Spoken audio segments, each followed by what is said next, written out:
one last thing, John, if I could. Does China, and I'm not pro-China. I don't like what they're doing in Hong Kong, etc. But have they ever tried to conquer another nation?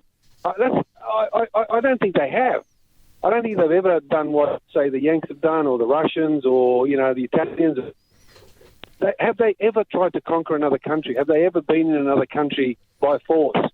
Well, it'd be interesting to know that. I don't think they do. Well, the argument would be that they regard Taiwan as theirs, and they're now talking. Well, they're talking about military exercises involving a place that they say is already theirs. So this is usually the way these things happen. But thank you for your call.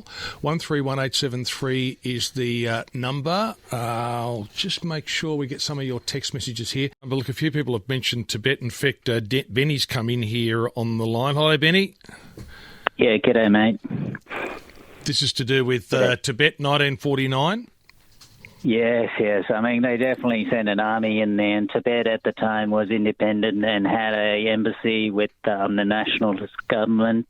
It's definitely an independent sort of country, so that is an invasion. But as an if you ask the Chinese, or you ask the Chinese ambassador, I reckon he'd say, well, this has always been part of it. We were just going in there and reclaiming our land.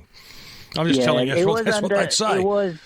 It was under the Qing dynasty as part of the province, but, it's sort of separated by then. So they have invaded other countries, and boy, the way they stretch their muscles in the Pacific, we got to watch out for them. Yeah.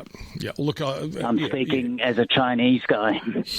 Yeah. Let me ask you, Benny, as someone of Chinese background, you can when there's criticism of the Chinese administration and the Chinese Communist Party, you don't see that as people teeing off on you, do you?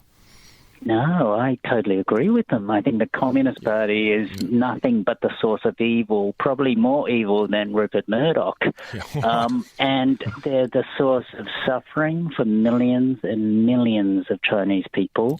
And I think we just got to be very careful with them and just keep our distance. But I also think we should remain independent as Australians, not slaves to UK or the US.